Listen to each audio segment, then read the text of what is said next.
រឿងមេខ្មោចអូស្ចាជាយូរលំណាស់មកហើយមានស្ទឹងមួយមានភាពស្ងាត់ជ្រុងហុំប្រជាជនដែលរស់នៅទីនោះមានការផិតភ័យជាខ្លាំងពីមួយថ្ងៃទៅមួយថ្ងៃមានមនុស្សជាច្រើនត្រូវខ្មោចឡងហើយលោះប្រលឹងឈឺស្លាប់ជាបន្តបន្ទាប់ថ្ងៃមួយមានស្រីម្នាក់បានត្រឡប់មកពីធ្វើស្រែវិញនាពេលប្រឡប់បន្តិចក៏ដាវមកដល់មាត់ស្ទឹងស្រាប់តែឃើញក្មេងស្រីម្នាក់រូបរាងស្អាតបាតដាវតម្រង់មកជិតគាត់និយាយថាអ្នកមីងឈប់សិនខ្ញុំសូមឆ្លងទៅជាមួយនឹងមីងដែរហេតុអីក៏នាងមិនឆ្លងទៅដោយខ្លួនឯងទៅអត់ទេខ្ញុំខ្លាចឡងទឹកណាស់សូមអ្នកមីងជួយចម្លងខ្ញុំផងមីងក៏ព្រមអៀវនាងឆ្លងទឹកស្ទឹងតាមការអង្វររបស់នាងលុះដល់ពាក់កណ្ដាលស្ទឹងនាងក៏បញ្ចេញសកម្មភាពប្រែរូបរាងជាអាក្រក់ដកកយ៉ាងវែងសក់បាសកន្ទ្រីងកន្ទ្រឿងភ្នែកលៀនដោយក្តាមហូរចិនសុទ្ធតែឈាមក្រហមច្រាលធ្លាក់អណ្ដាតភ្លឹបផ្លែតមីងឃើញភ្លាមក៏ភ័យរន្ធត់ព្រឺរោមបណ្ដាលឲ្យខាត់បាត់ស្មារតីស្ទើរគាំងបេះដូងស្លាប់មីងខំរត់ទាំងត្រដាបត្រដួសទៅមកដល់ផ្ទះវិញគាត់ហត់ដង្ហក់បាត់វិញញៀនធ្លាក់ខ្លួនឈឺរវើវាយដាច់បាយដាច់ទឹកជ្រុកសក់ស្គមស្គៀងរៀងរៃរហូតដល់បាត់បង់ជីវិតនៅពេលថ្ងៃរៀបអស់ស្ដងគត់ទីធៀបមាត់ស្ទឹងពោពេញទៅដោយភាពស្ងាត់ជ្រងំគ្មានមនុស្សណាហ៊ានមកក្បែរទីនោះឡើយព្រោះស្ទឹងនោះមានខ្មោចជាច្រើនចាំយកព្រលឹងមនុស្សដែលមកឆ្លងទឹកទីនេះឡើយនៅរសៀលថ្ងៃមួយរហូតដល់ពេលប្រលប់បរមម្នាក់ដាស់តឿនពូឈើថានៃលោកបងឆើតបងលមមត្រឡប់ទៅធាវិញហើយព្រោះពេលយប់មានខ្មោចច្រើនណាស់កុំនិយាយពីរឿងខ្មោចរកតែខ្មោចមកធ្វើថ្នាំក៏មិនបានផងមានបុរសមួយក្រុមនាំគ្នាផឹកស្រាតាំងពីថ្ងៃត្រង់លុះយប់បន្តិចទៅពូឆើតត្រឡប់ទៅផ្ទះវិញនៅតាមផ្លូវទឹកសន្សើមក៏ថ្លាក់ខ្យល់ក៏បាក់មករំភើយមកបាសខ្លួនត្រជាក់ស្រាប់ដួលទឹកអម្រឹតឆ្កែលូយ៉ាងក្រលួចឮសំឡេងល្វើយនាពេលរាត្រីស្ងាត់ពូឆើតដើរមកដល់មាត់ស្ទឹងស្រាប់តែឃើញស្រីម្នាក់រូបរាងស្រស់ស្អាតដូចទេពធីតាពូឆើតឃើញដូច្នេះក៏និយាយនឹងនាងថា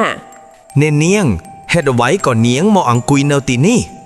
ខ្ញុំចង់ឆ្លងទឹកទៅត្រីម្ខាងប៉ុន្តែខ្ញុំមិនហ៊ានឆ្លងសោះព្រោះខ្ញុំខ្លាចទទឹកសម្លៀកបំពាក់ថ្មីរបស់ខ្ញុំពូឆើតគិតថានាងនេះប្រហែលជាខ្មោចហើយបានជាហ៊ានមកអង្គុយនៅទីនេះតែម្នាក់ឯងដូច្នេះពូឆើតប្រាប់នាងថាមិនអីទេចាំខ្ញុំជួយចម្លងនាងចោះពេលនាងឮពូឆើតនិយាយដូច្នេះក៏សើចសប្បាយក្រៃលែងព្រោះថាមានឱកាសល្អមកដល់ទៀតហើយនាងអបกับពូឆើតថ្នមពេលនោះពូឆើតក៏យកក្រមាចងខ្លួននាងជាប់ជាមួយជីវិតគាត់ការចងបែបនេះហាក់បីដូចជាបានត្រៀមទុកជាមុននាងឆ្ងល់ក៏សួរពូឆើតថាបងប្រុសហេតុអ្វីក៏បងចាំងដូច្នេះ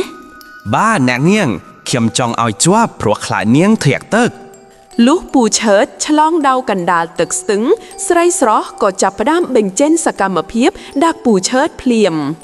នាងលៀនអណ្ដាតយ៉ាងវែងហើយធ្វើសក់កន្ទ្រេងកន្ទ្រឿងក្នុងភ្នែកនាងមើលទៅសតិឈាមកំពុងតែហូរចេញមកនាងស្រែកយ៉ាងក្រលួចតែទោះជានាងខំធ្វើយ៉ាងនេះក៏ដោយក៏ពូឆើតមិនខ្លាចនាងដែរនាងកាន់តែបន្លាចពូឆើតកាន់តែសើចសប្បាយពូឆើតអៀវនាងឆ្លងទៅឆ្លងមកជាច្រើនសារនាងមានការផិតភ័យយ៉ាងខ្លាំងក៏សុំអង្វើពូឆើតថាសូមមេត្តាលែងខ្ញុំទៅខ្ញុំឈប់ឡងគេទៀតហើយ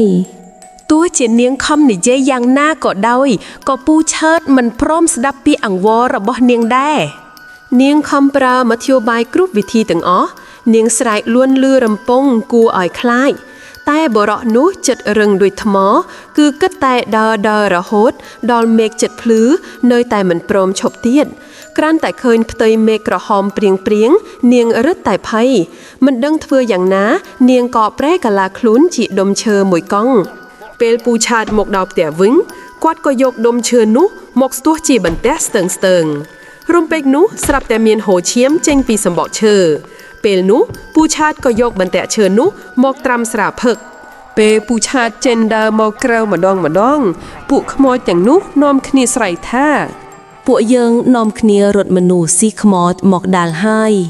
ពួកខ្មោចក៏ចែកផ្លូវគ្នារត់បែកខ្ចាត់ខ្ចាយរកកន្លែងថ្មីរស់នៅរៀងៗខ្លួនពួកខ្មោចទាំងអស់ដាក់ឈ្មោះឲ្យពូឆើតថាមេខ្មោចកាលនោះប្រជាជនដែលរស់នៅក្បែរដងស្ទឹងទាំងអស់នាំគ្នាមកអរគុណដល់ពូឆើតព្រោះគាត់ជាបុរសក្លាហានដែលបានកំចាត់ក្រុមខ្មោចឲ្យរត់ខ្ចាត់ខ្ចាយអស់មិនតែប៉ុណ្ណោះញាក់ស្រុកក៏នាំគ្នាធ្វើបុណ្យដាក់បាតឧទ្ទិសកុសលដល់វិញ្ញាណខ្មោចទាំងអស់ឲ្យទៅចាប់ជាតិនិងទៅកាន់សុគតិភាពរៀងៗខ្លួនចាប់តាំងពីថ្ងៃនោះមកប្រជាជនដែលរស់នៅទីនោះក៏បានឆ្លងស្ទឹងទាំងយប់ទាំងថ្ងៃមិនមានខ្មោចណាមកឡងម្ដងទៀតឡើយ